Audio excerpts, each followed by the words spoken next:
For this video, we're going to take a look at Duophony, and I can think of no better way of doing that than using the modern Moog Subsequent 37 synthesizer, which is a paraphonic duophonic synthesizer that Moog released just this year, 2017, as a follow-up to their Sub 37, itself a really fantastic instrument.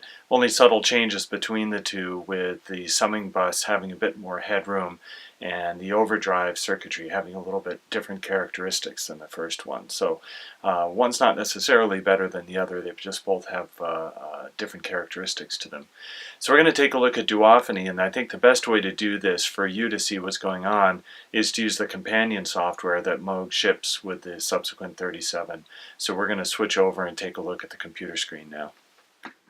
So what we're seeing here is the editor software from Moog Music that allows us to control the Subsequent 37 from the software, and vice versa, be able to capture the controls from the Subsequent 37 in this case Logic, but any digital workstation. And it's a nice way to store the settings as well with a particular project, so the instrument comes back to exactly the way it was when you were composing and creating the sound.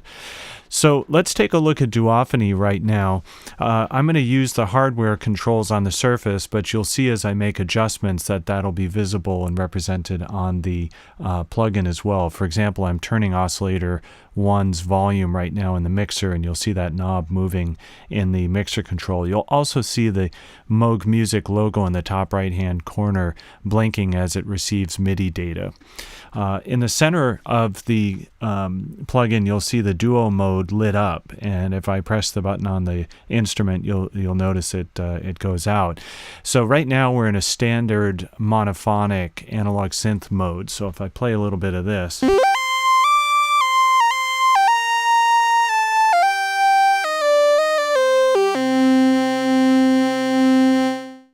basic old monophonic analog synthesizer feeding into Logic, where I have a echo set up and I have a little bit of reverb just to give the sound some depth and a little bit more interest than the raw waveforms.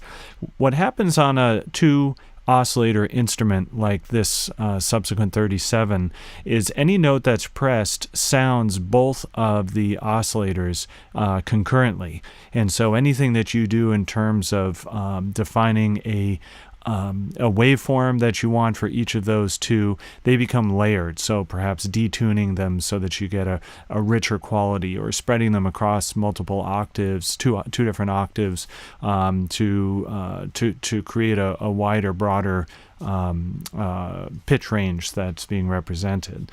What happens in duophonic mode, I'm going to press that button right now, is that the two oscillators will become separated whenever two notes are held down on the keyboard. So if you're holding down just one note,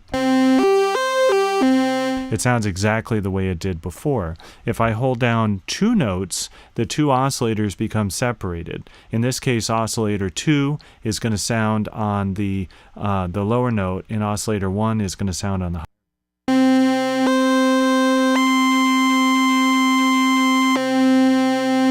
And when I went back to just one note, the two oscillators came back together on that one. This allows you on an instrument that otherwise would only sound one note at a time to do something where perhaps you're holding down a low note and soloing over the top of it.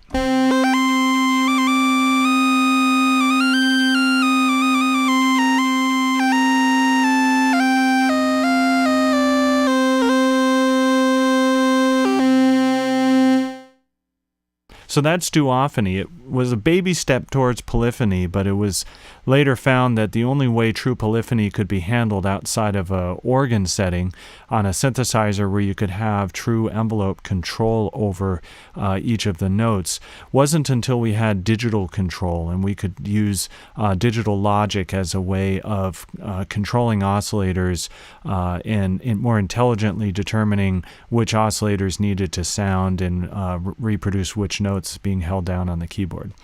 So that's Duophony. Hopefully you have access to a software plugin or to a hardware instrument that has Duophony so that you can give this a try on your own.